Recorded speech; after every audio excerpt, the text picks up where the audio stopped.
Now to enjoy a Saturday of college football across the nation and kick back and just know that 2-0 is secure for another week.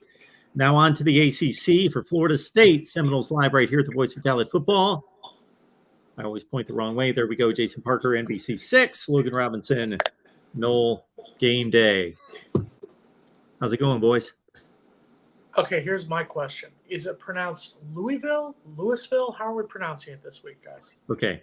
This is what I've been told. Okay. It's you got to kind of slam it all together. It's Louisville. Louisville. That's what I believe. Okay. I don't think that's proper English at all, but you know what? We'll go with it. That's fine. Louisville. Logan, comments and questions, folks, leave them in the chat. How are you pronouncing it, Logan? I'll decide that after if Florida State wins or not. They can either get it the right way or they can get it the wrong way. Either way, it'll probably be the wrong way. But I'm going to go just regular Louisville. Okay, all right. Yeah, keep it with that way. That'll determine whether it's a effing Bill or a right. Not. Yeah. Exactly. It depends how much liquid Logan drinks before the game. I was going to say, this has screwed up my schedule this week. I am in deep trouble. I don't get to do anything Friday night but work, so I don't nothing. Yeah, I mean, this is 7:32. I mean, I guess it'd be midnight. There might be a chance to do stuff after the post-game interviews, but we got to work on Friday. No fun. Midnight? This game's going to go probably till – FSU games always go way past what they should be. It'll be done by 11. Hopefully in a perfect world, it'll be done by halftime, but you never know. Ugh. Well, Louisville did much better this past week than they looked in week 1 at the Carrier Dome.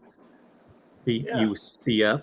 So they're not necessarily going to be the pushover that many believed after losing to Syracuse by 24 points. But another shot at Malik Cunningham. Yeah, I think there was seen him a few times. There was a lot of confidence in the Garden and Gold Nation after watching that first game against Syracuse, thinking, hey, this game might be a little bit easier. Florida State might get their first win over the Cardinals since the 2019 season. But, Logan, I'm not going to lie to you, and I know you like to call me the eternal pessimist here with MarkRogersTV, the voice of college football, but watching them play against UCF, I'm growing concerned. And Big Game James talked about a little bit last week about Malik Cunningham being the running quarterback, but seeing what Louisville did against a UCF team that I think on paper UCF is a better team than Syracuse, is there any concern for you right now that the real Louisville showed up against UCF?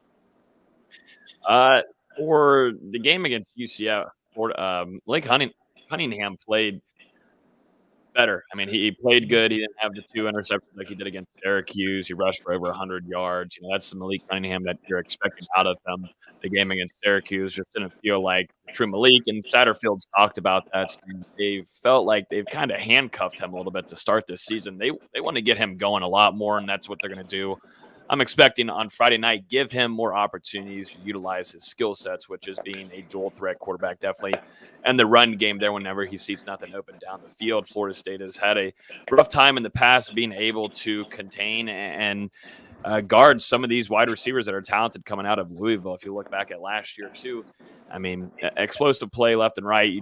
There was no contain of those guys at some parts of those quarters. And so Florida State, Mike Norvell hasn't been successful in beating Satterfield, something that, Mike going into this game understands. And I feel like he has the same kind of confidence that he had going into Louisville. I was kind of on the same page with you, Jason, earlier over the weekend, because I was still wondering, is this team mature enough? Are they going to get over that glory that they got, the national attention, beating LSU? And, that FSU team made a lot of mistakes in that game.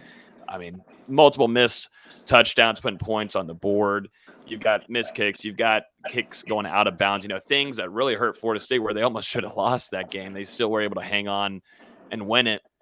They're going into this game, it's a lot of, hey, hopefully the film helped. Hopefully doing a few more different things and practice helped, understanding your weaknesses after 2 games, and you go in and you fix those and erase those. And all of that is all going to depend on the maturity of this team and if they're going to stay disciplined, because, Louisville has had a tough time to start off the season being undisciplined. Florida State has done a good job on their side of things, of staying, pretty on par with making sure that they're making the correct assignments and also not making many mistakes, allowing penalties. This game is going to come down to, hey, have we matured since last season? Are we able to move on from that LSU win? It worries me a tad, but after what we saw in practice this week, I liked what I saw, and that's one thing that I will always go off of when making predictions. Is this team dialed in? Are they competing well? Are they listening well? And is what Mike Norvell cooking up in practice looking good? And what I like what I've seen the last 2 practices. You talked about that a little bit. Obviously, Florida State, first true road game of the season, coming in as a 2.5-point favorite over Louisville. That surprised me a little bit that it was that close, but I'll take being a favorite for once in a while. You talked about a little bit about that. We talked about the mistakes. We talked about the errors against LSU. What did Florida State go through? This is obviously their first real practice for Louisville week. What did Florida State do this week in practice to address some of those issues?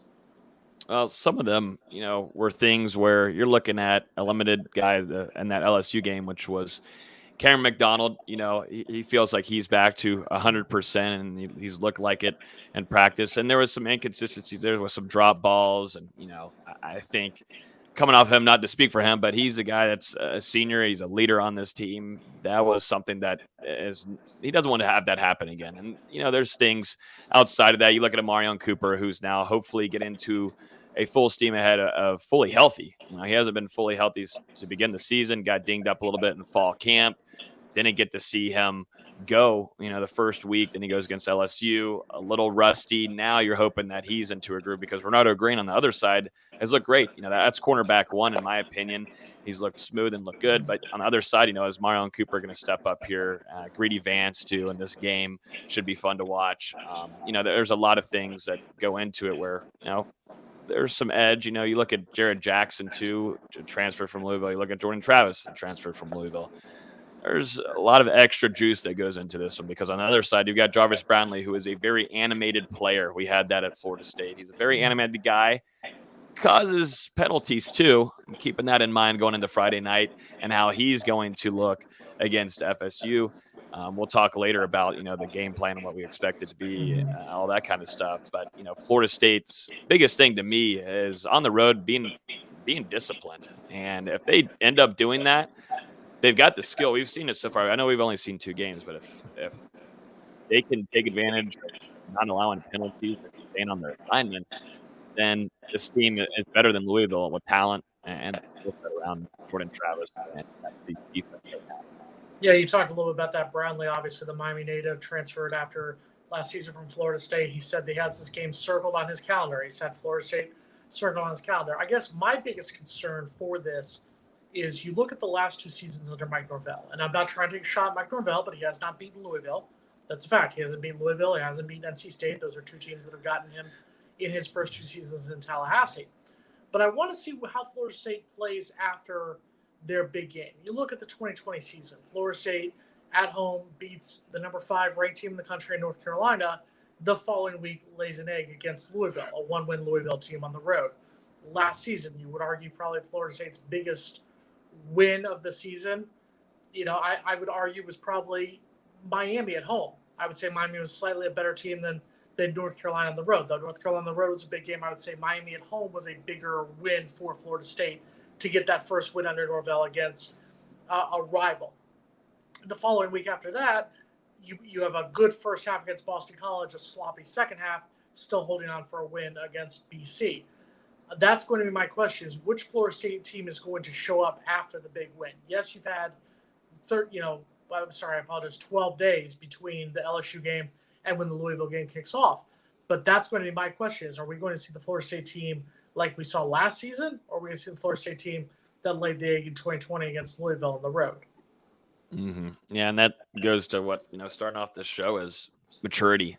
Has this team moved on from all that stuff from last year, Jason? Have they gotten that out of their head because they got all the national attention in the world. And, FSU fans gave it, and they deserved it. They came away with the win on the road. I know Florida State fan base did an incredible job of showing up to that game, but still, you're on the road. It's a heavy LSU crowd there in New Orleans, and more comfortable to LSU players and Florida State players being in that stadium. Is this team moved on from that? And we're really going to find out, Jason, on Friday night if we're starting to hit that turn that we've been waiting for. Are we out of that whole kind of, yes, we've got the win and everybody, let's celebrate, let's break the rock, and like, all right, cool, season's over, we did that. There's a lot of season left. There's a lot left. There's no time to think about that anymore. And I like the way that the players went out to practice the last 2 days. It was a little lousy last week. It was a bye week. Guys dinged up. It is what it is. You don't have scout team running. There's not a lot of competitiveness going on. Norvell's limiting a little bit of the shorter practices. But this week, I've liked how everybody's looked. Definitely your leaders. You look at Jared Verse, who had a great day yesterday. 2 sacks right off the bat in team offense versus defense, 11-on-11 team. And then you look at J-Trad the last 2 practices, sharp like he did on an LSU week. Everything looks good. It's just going to depend on what they look like under the lights up there in Louisville. My question for both of you, and I want Mark in on this too, and this one goes to you as well, Logan. You're 2-0 on the season. You got the big road. I'm going to call it a road win because it was essentially a road win in New Orleans. Are you both surprised at all that Florida State? I know that they got a lot more votes in the polls in the others receiving votes category, and they were the first one in the others receiving votes category in the coaches poll. Are you surprised at all that Florida State didn't get ranked? Because to me, so far the polls this season have been very interesting. Let's use our rival Florida for example. Florida goes out on the road, at home, beats a ranked Utah team, goes from unranked to 12th in the country. There's been a lot of interesting rankings so far this season. So don't get me wrong. I understand why Florida State is not ranked. I get it. But that being said, did it surprise you at all that Florida State did not enter the polls after either the LSU game or after the bye week? Not yet. I think after this week, you get ranked. I know they got a good amount of votes, and right now college football seems like all over the place, in my opinion. I mean, Texas did a great job against Alabama. Texas A&M just fumbles that game and yada, yada, yada.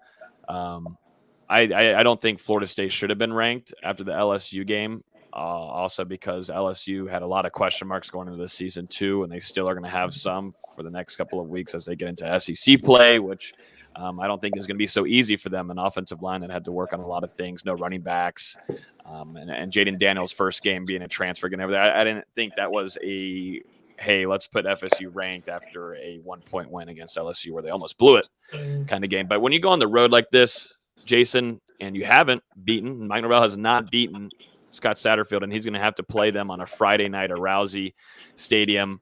Coach Satterfield said that he wants it to be a very hectic stadium and haunting for Florida State when they get in there. You go on the road like that, you win in prime time ACC opponent, then you're allowed to come in and get ranked. And that's something that Florida State hasn't had in a very long time. But then I'm already thinking ahead on that. And is this team ready to be ranked? Can this team erase, stop looking at the rankings and stuff and move on from that? But still, your biggest goal right now this weekend on Friday night is to get that win. But no, I don't think they should have been ranked after LSU just yet. It looks like the voice of college football is going to appease the masses real quick and talk about why There's my answer. The 11th best team in the country. There it is. Wow, number 11. We rank based on preseason perception. We rank based on the results on the field. And so when you bring up the AP and the coaches poll, Jason, you got to understand, I think they're rubbish. They're garbage. They're incompetent at their role there. I know that's not their job. They've got other jobs, but they just rank based on perception. So case in point, Appalachian State goes to Texas A&M, clearly is the better team on that day. Not saying they're the better team, but they are the better team on that day. They win the game, and there are no other data points to elevate Texas A&M over Appalachian State. And why is Texas A&M still ranked after that performance and Appalachian State's not? Just doesn't make any sense. I'm gonna need an explanation on your number 9, please. My number 9. I can't even see my number 9 That'd be the here. Duke Blue Devils. Yeah, they shut out Temple 30-0, and they beat Northwestern, the team to beat that won its first game, and they won that game on the road. It's all based on resume. It's not based on who I think is the 9th best team in the country. I do not believe in any such way that Duke is the 9th best team in the country or that Florida State's the 11th best team in the country. But based on their resumes thus far, that's where I have them. I'd like to see your top 6. It's interesting there. Let's hit play here with Mark Rogers TV, the voice of That on the wrong. Here we There go. you go. There we go. So let's see. We're at number 7 is BYU. Big win over Baylor. 6, Oregon State. Ooh, okay. Beat Fresno State and Boise State. 5, Mississippi State at 4, Kentucky at 2. Okay. There it is. So Mark's gone back to drinking. Got it. Okay, cool. All right. Going back. Again, we actually rank the teams based on what they've done on the field. Hey, I'll take the ranking for FSU. That's fine. So Arkansas, you have as the number 1 ranked team based on their resume of beating Cincinnati and South Carolina. Okay? Yes, they have the 2 best collective wins in the country. You do not take away anything about the fact that both of them were at home and they haven't had a true road test yet. Well, that factors into it, but yeah, let me state this. That's the ranking. I do not profess to be perfect. I don't think that exists, a perfect ranking, but it's logical. Okay. It's not flawless or perfect, but it's logical. Makes sense. I'm going to throw out a question to Logan real quick while we're talking about other games for one moment and other teams' rankings. Logan, I'm going to ask you a question.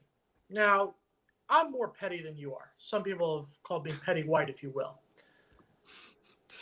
Who will you be rooting for at 9 o'clock on Saturday night? Which, I'm sorry, it's absolutely asinine that game is at 9 o'clock on Saturday night, and I'm going to have to be working at 1 o'clock in the morning. But Miami, you have the Miami team, 2-0, obviously our more hated rival out of the 2 of them. There is probably a segment of the Florida State fan base, a smaller segment, that is still mad at Jimbo Fisher and may want Jimbo to suffer, especially after the way they embarrassed themselves against Appalachian State. So, would you be more satisfied with I think I already know the answer, but I'll ask the question anyway. Would you be more satisfied with a Miami loss or a Jimbo Fisher loss?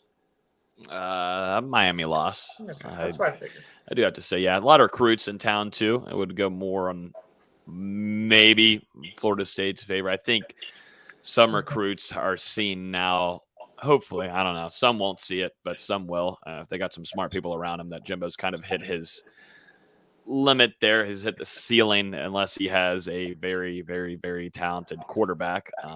But yeah, I'd love to see Miami at 12:30. You know, not going to win, but now I'm expecting a good game. I wasn't expecting it to be much of a good game, but now I'm thinking that it will be a good game. And I also don't think both teams have shown anything whatsoever to really start off this season. But yeah, hopefully be a good game, but I wouldn't give a damn if Miami lost or both of them. I don't think it's going to be a close game. I think you're going to have one or two ways. I think Texas A&M either got exposed and Miami's just going to go in there. Miami right now has a lot of confidence after beating 2 bad teams in Bethune-Cookman and Southern Miss, but they have a lot of confidence. They've scored 100 points in their first 2 games. So they're a confident Miami Hurricane team. And I'll tell you right now, nothing is a better thing for college football than delusional Miami Hurricane fans. It is insane. Down here, the Miami Hurricanes fan base legitimately believes they are a national title contender team. It is hysterical to hear Miami fans talk right now. You're going to love it, Logan, when you come down here. They're 5-3 when you come down here. You are going to love it. Delusional Miami fans are the best. But they're not ranked. They are ranked, but they're not ranked. They're not ranked with you, Mark. They've not earned a ranking yet. That's why you make sense, Mark. Southern Miss and Bethune-Cookman are not good enough to if earn a ranking. On bands alone, Bethune-Cookman should be a quality win right there. But I think Miami's going to either go in there and get a blowout win because Texas A&M got exposed, or Texas A&M just got awakened by that loss. So I don't think it's going to be a close ball game either way. Though I'm mad at Jimbo, and I will will always have a certain venom towards Jimbo. I have to agree with you. I think it would be nice for Miami to get their first loss of the season, especially if we somehow lose to Louisville. I think that would also the petty whiteness would come out of me. So Giga Maggies, I guess I think we both say. Giga Maggies. Giga Maggies. Although I need their yell practice people to shut up. Like, honestly, don't embarrass yourself. Make fun of Appalachian State being rednecks and then lose to Appalachian State. Like, if you're gonna do it, yeah. Sure. I would go. It was bad luck. I'm gonna go ahead and say I went to College Station like 2 summers ago, and I will go ahead and say they have no, like, they shouldn't be talking about like rednecks and all that kind of stuff. They shouldn't say anything. They're a little country, you're saying? It's very, very interesting town. Very, very, very interesting. Just doesn't feel real. Maybe that's why you look at and see what the kind of pregame they do on Friday nights. Like, go grab a friggin' beer or something. Don't do all this chanting in the stadium. Go grab it. There is nothing really to do in College Station, but go grab a beer or something, please. Be as hungover as Logan was in New Orleans. That's how you're supposed to do it. You're supposed to do it on a Friday night. You wake up absolutely just gone, and you have to recover. Nightlife in College Station? No nightlife there? I've only been there. I was there once, and I remember going out a couple times. I was there for the NCAA baseball regionals, but that was a long, long time ago, like 2000. I was there for the Chili Chili Festival or whatever it was, where all the frats set up like these castles and things, and they have bands playing out on a gigantic field, and they just throw you beers after beers after beers. So we didn't really we never went out really that much. It was just straight. You get bussed over to these open fields, and you get a lot of chirps at you when you're wearing a Jimbo Fisher shirt there too. It was a fun idea. Logan, I feel like we skipped something last week, and I want to go back a week. I feel like we glossed over an important fact, and I feel like you should address it with the viewers here, because we know you're Mr. Popularity here. You're the Mr. Congeniality of the group here, amongst the three of us. I want you to tell us exactly what you did in New Orleans that made you. Now, for folks, I just want to say Logan is a very professional person. His work on Knoll Game Day, his work on Bucks Game Day, it's very professional. He's a hard worker. He does his job. When I saw Logan on Sunday at the Superdome that he was looking a little rough, Logan was looking a little rough. Let's just be honest. Bad.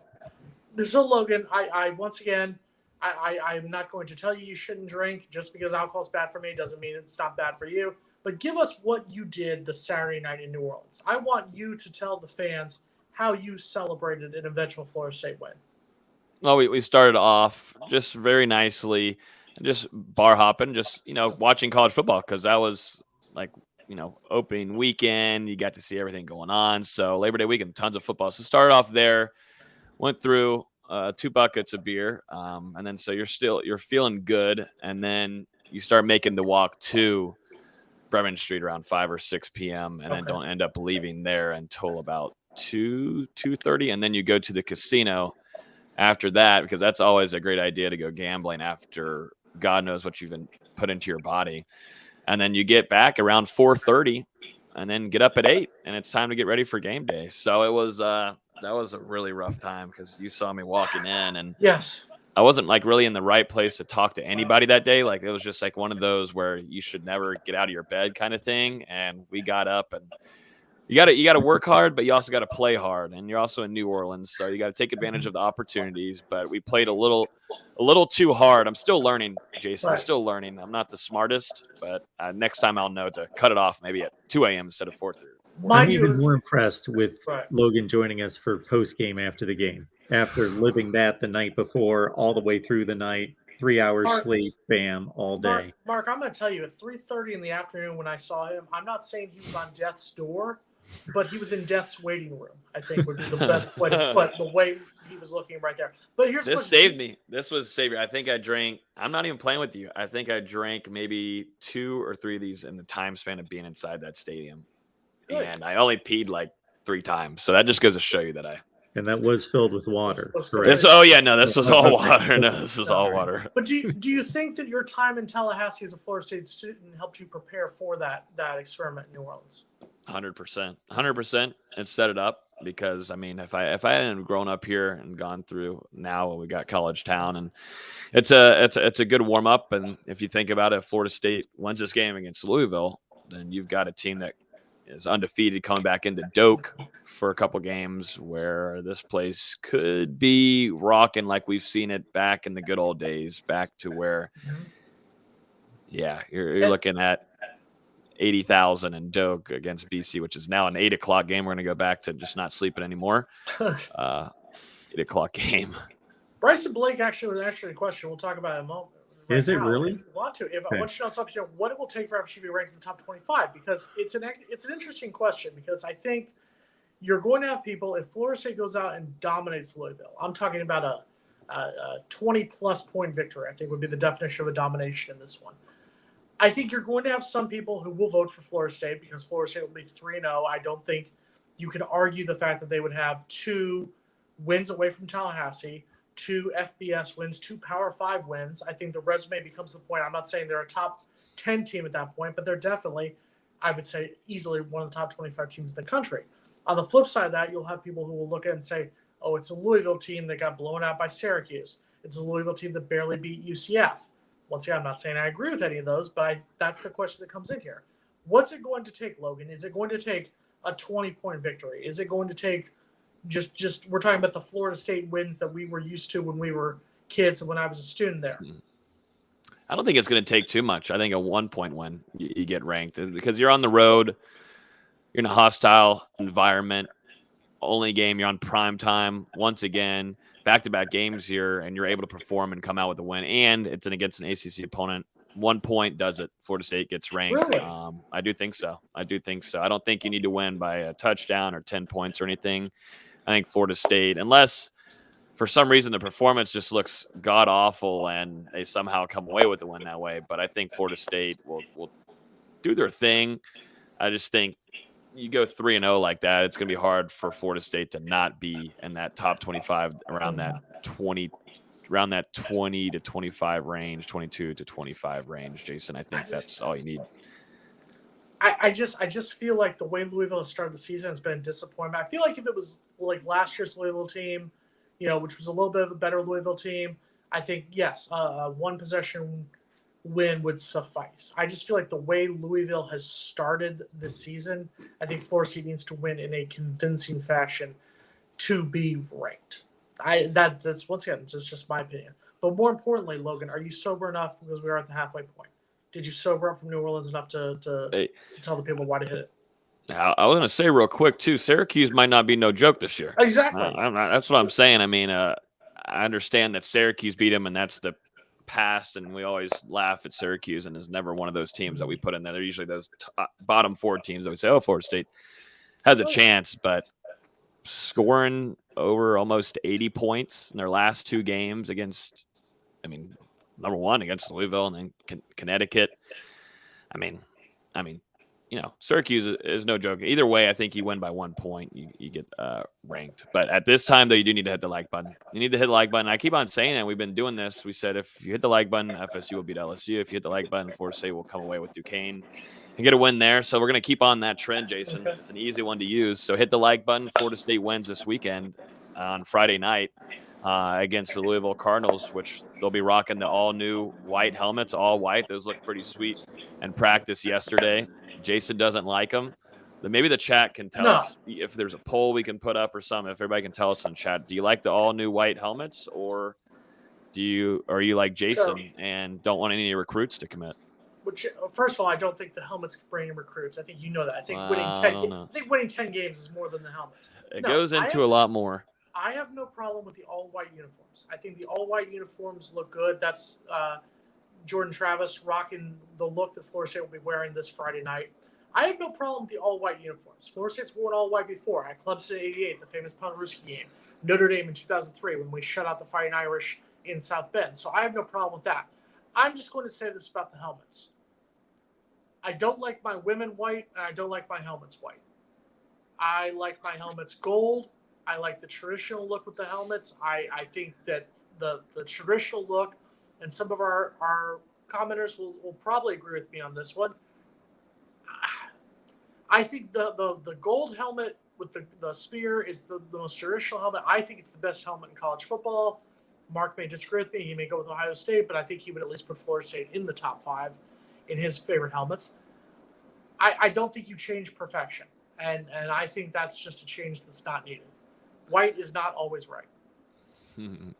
There's got to be some gold somewhere in there. I know you see it in the Knowles there. Some people were seeing where recruits were taking it with a garnet face mask instead of that white that Florida State's going to be rocking on Friday night. I would like to see some gold in that spear right there. If Florida State adds gold into that spear, it connects very well with the top right there for Florida State. So just some minor changes that can be added later on. But for right now, the order that they put in is what they got. And we'll see. And it all depends on what they look like on TV. In person, I'll tell you, they do look pretty damn sweet. They do look good. But it's all going to depend on what they look like on Friday night. And under the lights, there should be some pretty cool pictures. And on the broadcast, they should look pretty smooth. As we know, Louisville is going to go black, red, black in a few nights. Gross. Mark, your thoughts on the helmets? Because obviously, you're neutral. I enjoy alternate uniforms, actually, for everyone but Ohio State. So I don't want Ohio State wearing anything other than traditional uniforms, but I find them intriguing and interesting for everybody else. And I think that the best thing that ever happened to college football uniforms was the chrome helmets and the matted look, because it took all the ugly uniforms across college football, like Wake Forest comes to mind, and suddenly made them look good. Because you can't go wrong with the chrome helmets, the matted look. It's just whether it's the matted helmets or the chrome helmets and the shiny look or the matted look, I think most of the time it dresses up some bad looking uniforms. Where would you rank Florida State's helmet? The gold helmet, garnet face mask. Who has a better helmet than Florida State? That's a tough call. I'm not thinking of a school with a better helmet. So you put us in your top 5. You put us in your top 5. Yeah, because I'm coming up with no one. What about Ohio State? Obviously, you're a Buckeye fan. Well, aside from Ohio State. So number 2. All right. So I like the old school ones. I like Ohio State. I like Alabama's. Even though it's pretty simple. That's Alabama's pretty simple, but they keep it the same way. But it's nothing unique, nothing special out of it. Michigan. USC probably. Yeah, Michigan. Mark loves Michigan's. That's Love Mark's those. second favorite one is Michigan. Yeah, right up there. So Logan, I'm going to ask you a question, and I've said this after the last week's show about not putting the cart before the horse. But I'm about to put the cart before the horse here for one moment. On paper, and obviously we know the game's not played on paper, but on paper, Florida State is a favorite against Louisville. A lot of our viewers, thank you for throwing in your opinion. John, we're done talking about uniforms. Okay. A lot of our viewers here are saying the Florida State's going to win convincingly. Sorry, Timmy, I have to. It's my job. A lot of people think we're going to win convincingly here. The next week, Boston College comes to town. Boston College right now 0-2. They should win this week. I believe they're playing Maine. Should, on paper. You never know. Because we lost to Jacksonville State still. Let's just admit it. We have to own it. On paper, they should come in 1-2. On paper, there is a chance that Florida State could end the month of September with a 4-0 record. There's also a chance Florida State could end the month 2-2. Let's just be honest. But let's say in the world of perfection, Florida State is 4-0 at the end of September.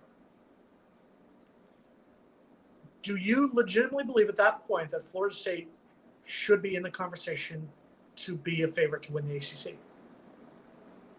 Heading into an October that we play Wake Forest, we go to NC State, and we have Clemson. That's the 3-game stretch that I think is going to be the juggernaut stretch. Yeah, I think if you start off 2-0 in the ACC, Jason, I think you do have, you start to get talked about, hey, are we a top 3 or are we top 5 ACC team? Or are we a top 3? Because I think that changes a lot of things. We got to see how Wake Forest looks with Sam Hartman. I want to see DJ play again over there at Clemson against a better opponent. And because I'm not counting the start of Clemson's reign so far of this season, going off their last couple of opponents. I'm not doing it. Sorry, I'm not adding Georgia Tech in there to be someone that anybody should be worried about. So the conversation absolutely will start. It might start after the Louisville game. Like I said, if Florida State goes in and you win by a touchdown or more, that conversation already starts heating up, and that's just because Florida State has now would have been turning the switch here. If you go in, you beat teams that you're supposed to beat. This is something that we talked about all this offseason, Jason. Beat the teams that you're supposed to beat. You're supposed to beat Louisville. You're more talented. Yeah, I think Florida State has a more talented quarterback going into this game. I truly do. I think he's a better, smarter quarterback. That Cunningham, yes, he can run. He can do his thing. Jordan Travis can do that too.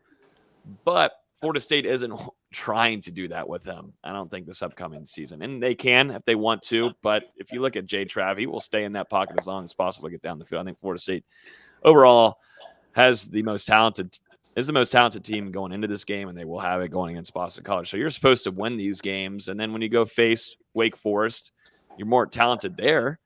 For the most part, there might be some positions that might have an edge on you just by a tad, but still Florida State has the talent all around, and it's how it's always been. But you got to win these games that you're supposed to, and that starts off with 2 ACC games coming up against Louisville and Boston College. You're supposed to go up here this Friday night and win this game. It's your 3rd year for Mike Norvell. You're supposed to go up here and win these games. I'm like the dog in the Sarah McLachlan commercials, kind of those abused dogs that, in the arms of an angel's playing in the background for 25 cents a day. You too can save these dogs. I am concerned because I think Florida State has the talent to be 4-0. I think, yes, if you're going to say on talent, yes, Florida State is a more talented team right now than Louisville. Florida State is a more talented team than Boston College. On paper, there's no reason Florida State should not be 4-0 heading into that Wake Forest game on October 1st. There's no reason that game should not be 4-0 Florida State versus 4-0 Wake Forest. Primetime game. Let's get it under the lights inside Biogarden Field. That being said, what we've seen from Florida State over the last 5 seasons, Logan just said it correctly. There's also no reason to not believe that Florida State can't play down to being a 2-2 team. There's no reason that we can't look at this and say that, because we've seen it before. We've seen a Florida State team last season. I would argue that I think Florida State had as much talent as Louisville when they played at the end of September, and Louisville came in and beat Florida State. Beat Florida State pretty handedly. A solid first half for Louisville. That's just what concerns me. Is I need to see us play well against Louisville, because if that happens, I think we are going to have a much better season than both you and I thought we would have at the start of the season. Because I think this is the game where a convincing win, at least two possessions or more, gives me the confidence that I'm not going to be as worried about Boston College. I'm not going to be as worried about Georgia Tech or Syracuse or, we talked about Florida. Was Florida a better team than we thought at the start of the season after their upset win against Utah, and then Kentucky exposed them the following week? I think if Miami gets exposed against Texas A&M this week. So, yes, there's still a lot of things to go, but that's my concern right now is not playing the way we have the last 5 seasons. I'm looking for a little personnel breakdown.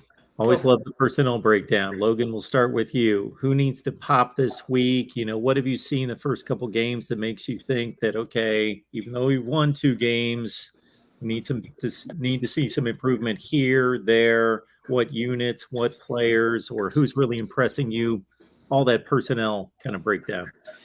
It's clear for me, and it was this way since we saw Fabian Lovett go down, and I think he'll be. We'll see what his availability will be on Friday night. Coach hasn't given us a confirmation on if he will be or not, but either way, no matter what, I'm expecting to see a lot of Jarrett Jackson, who was a Louisville player there on that defensive line.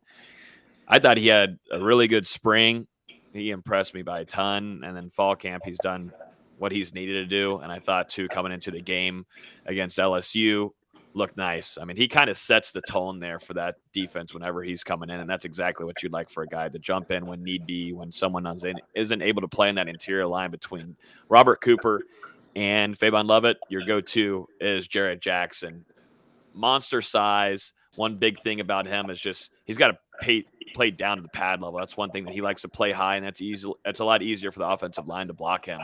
If he's able to get down and wreak some havoc on Friday night, Florida State will win this game. I mean, Jared Jackson has to have a big game on Friday night. I'm expecting to see a lot of him, number 12 there, and that's probably my number one player. I mean, I'm not talking Jared Verse. I'm not talking Jordan Travis. If you can go ahead and start opening up that offensive line, Mark, on Friday night, start causing problems there, that'll allow a lot easier of a game for your linebackers, which are going to have another sharp game dealing with a dual threat quarterback with Kalen DeLoach, DJ Lundy, and Tatum Bethune, who have had a nice start to the season. Shout out to Randy Shannon. Jared Jackson's going to have to start off that domino effect for Florida State's defense, because they're going to have to once again play against a talented quarterback that not only can throw when he needs to, but he'll take advantage of you with his run game. But he's going to have to get back there, and he's going to have to set the tone on Friday night. Do you ever think you'd shout out Randy Shannon?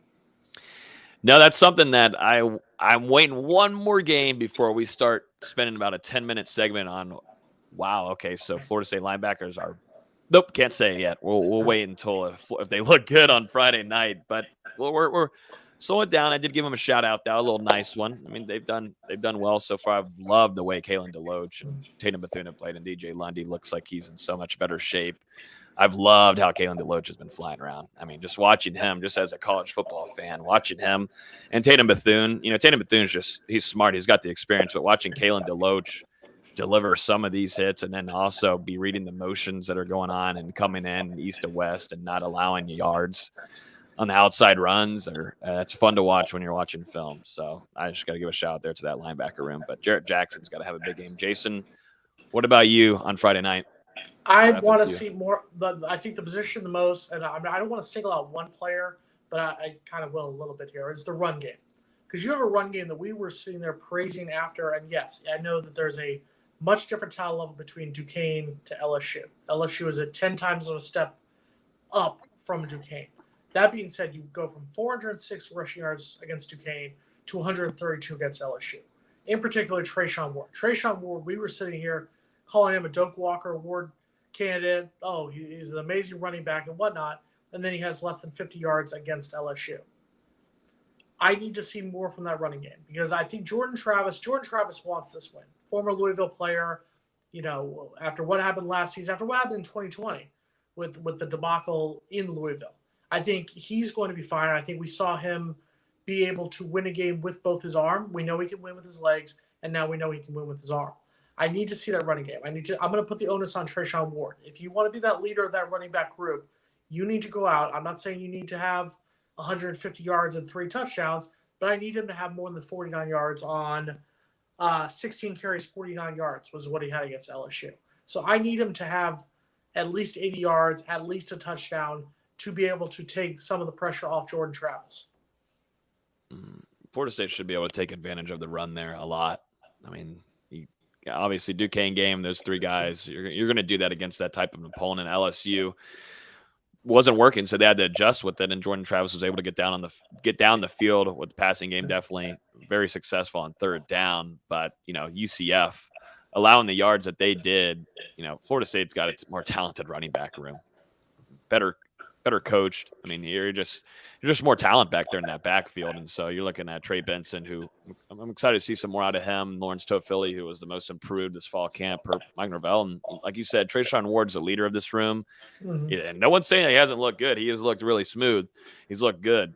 He looks like a starting running back for Florida State. He looks good, but they should, and that's not working out. Florida State's got to adjust there, but that I don't think that's going to change in a matter of 2 weeks there for what Louisville's been doing there on defense. It's not going to be easy against Florida State's run game, which also you got to give a nice shout out to the offensive line for opening up those holes for these guys going down the field, which you are, worth noting, you are bringing back a fully healthy, ready to go offensive line on Friday night, which is something we haven't been able to say in a long while on a third game of the year. Florida State is bringing back their entire starting offensive line, except for Bless Harris. He's been announced that he'll miss the rest of the season, but you had Jazz and Turntine in last game against LSU. held his own. Still a lot of things to work on. Coach Atkins wants more consistency out of him, and they will get that. Coach Atkins is not an easy coach. There are no easy practices. So I'm expecting Jackson in a couple games to get into a rhythm here because he's got to work on his consistency. But I did like the way that he handled as much as he could there against LSU.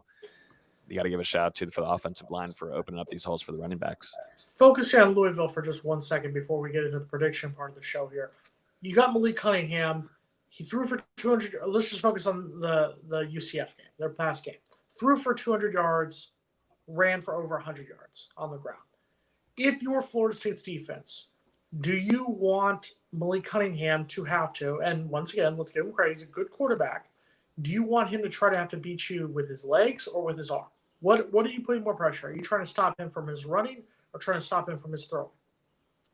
I'd probably want to stop him from his running. Let him throw. Florida State, I feel like, and I got to knock on wood, has done a pretty good job of not allowing these explosive plays like we've seen since last season, definitely in the years prior. Just coverages being absolutely blown open. And, Akeem Dent talked about it earlier with us during the bye week, said, there's some things that they saw against LSU where there's a few things they didn't communicate too well on. Adam Fuller talked about it this week, saying, there was just a missed assignment here and there, but they felt pretty good at what they saw on film, that guys were in the right areas. And Malik Cunningham, he's going to throw it quite a bit no matter what. He's going to be throwing it, but I'd rather him do more of that than allowing him to run and get down the field and get easy first downs to lead them down the field, start running clock, all this kind of stuff where it puts the favor into Louisville Cardinals' hands. And Coach Satterfield make him have to throw down there, make him have to throw to these safeties with Jamie Robinson and Akeem Dent. Akeem Dent having a phenomenal play back against LSU, not allowing a touchdown there. That's an NFL type kind of caliber play by him. Make him have to throw to these defensive backs with Renardo Green and Marion Cooper. Make him have to do that. Make him have to be a passing quarterback in this game because we know he's got wheels. He did it over 121 something yards against UCF. He's got the wheels. So make him have to throw a little bit. And I say that because Louisville did lose. I mean, he's still got some talent there at wide receiver, and they got a tight end that could play too. But you don't have the threats of last year there at wide receiver. So Mark, as much. Mark, put some respect on our name. We're 2.5-point favorites over Louisville. All right, give us that half point. Put I some just respect. Three now, maybe. Put some two. Okay, we'll go with some 2.5. respect. Put some respect on our name, Mark. We haven't been a favorite much of late, so come on, give us our half point. We will jump right on that. Get on that. Yeah. I'm trying Big to think mistake out of me. There we go. For entertainment purposes only. For Of course. entertainment purposes only. For entertainment purposes only. Jason, by the way, is 17-10 against the spread, and you can get his predictions on Patreon. Search MarkRogersTV, Patreon. You get the exclusive live streams. You get Jason's picks. Forget my picks. You get Jason's picks. And there you go. And before we dive into the previews and predictions here for the Louisville game on Friday night, of course, we want everyone to know where they can get the best in Florida State football talk and join in the conversation with everyone. So, Logan. God, he's going to say the word. Yes, he is.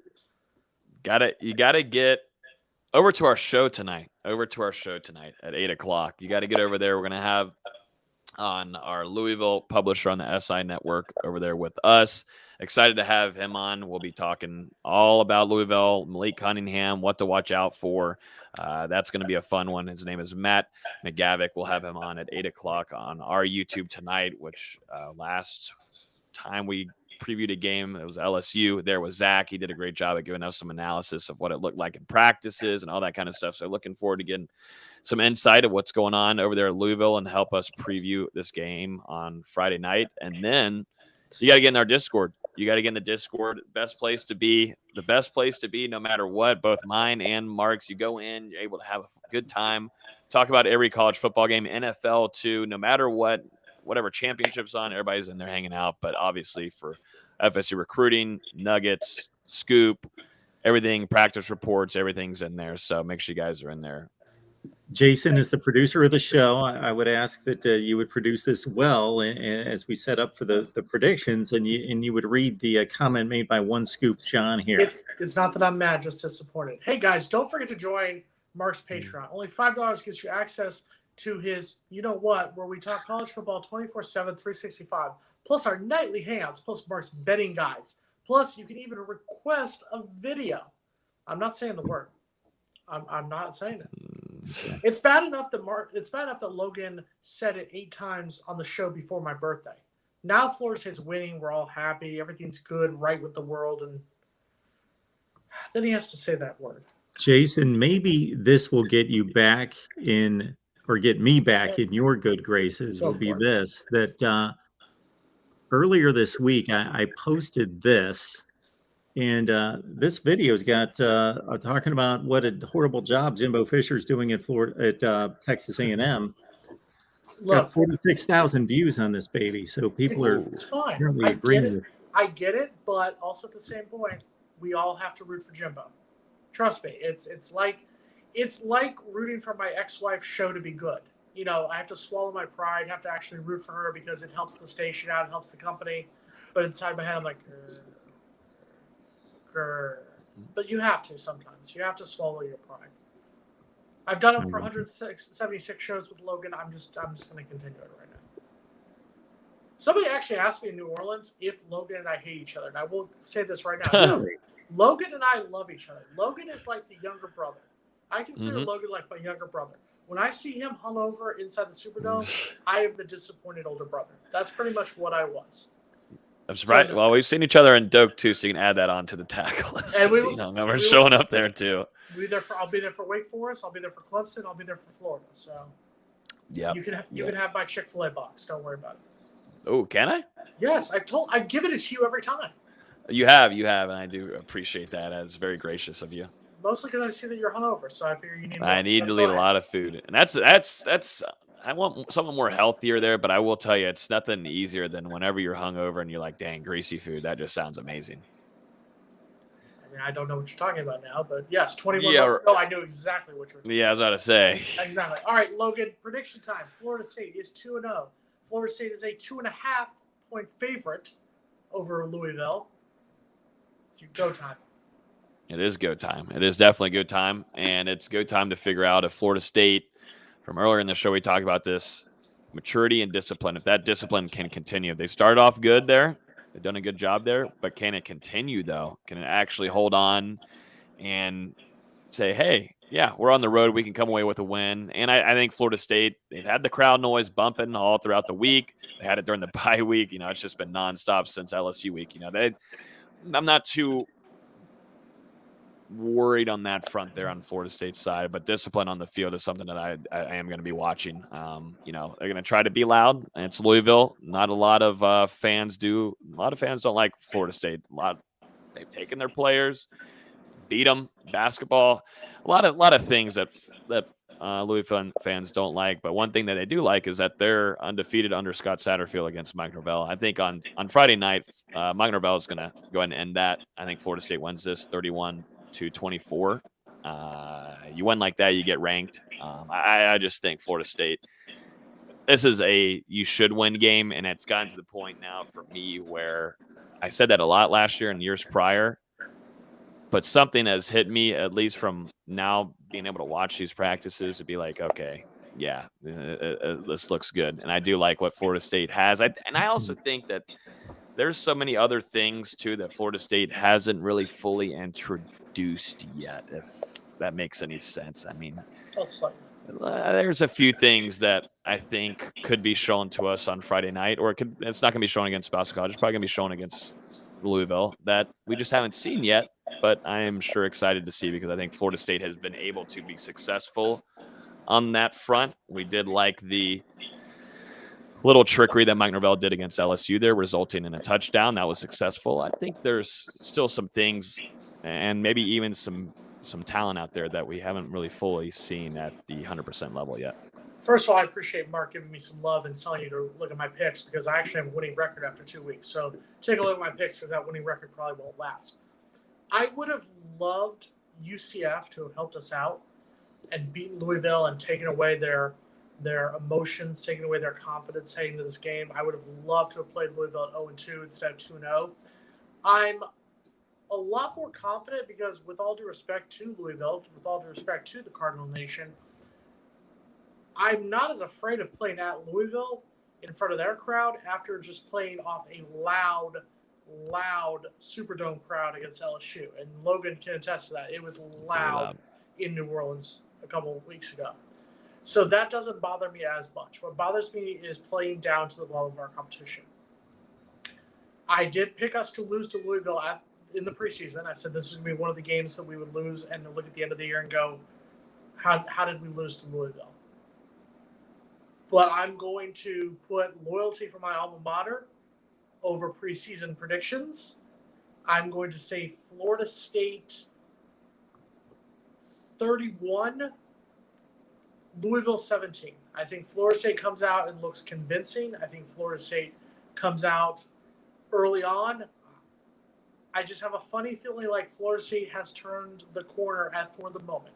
Now, it could all falter. Florida State could be 4-0 entering October and lose 3 straight to Wake Forest, NC State, and Clemson. But for right now, I think the corner has been turned. So I'm going to say 31-17 Florida State. My typical spiel at this point is obviously go to Patreon, get my picks there. But I'm going to make an exception on this Friday night. And I think we're all pretty much on the same page. I like Florida State's defense. I think the quarterbacking duel is fairly even, but I have no issue with Logan saying that he'd rather have Jordan Travis because I think that's justified. But I think it's a fairly interesting quarterback. 2 dual threat guys, and Jordan Travis is obviously much improved. Malik Cunningham is pretty much similar to the player he's been for the last few years, but I just think Florida State's defense is going to win this game, and your finals right there, 26-20. I like that. And Louisville, has only scored 20? How many points this year so far? 27. 27 points. I don't think you can keep. I mean, Louisville's gonna have to score. I mean, they're gonna have to score quite a bit, and Florida State has done a good job. If you think about it, going back real quick to LSU game, I mean, bad kicking. I mean, you have the off the sides kick in there that Ryan Fitzgerald had, already giving some extra room there for Jaden Daniels, and LSU and Brian Kelly weren't able to be that successful with it. One of those touchdown drives being a horrendous PI call on Jamie Robinson there, and then another penalty just led them down the field, able to score. This Florida State defense, everybody gives Adam Fuller a hard time, but so far so good in my opinion. I know. I'm one of those. And I was too, but I'm just, the progression is good and the improvements have been made. Hopefully next week we're talking about the 3-0 Florida State Seminoles, something they haven't done since 2015. Mm-hmm.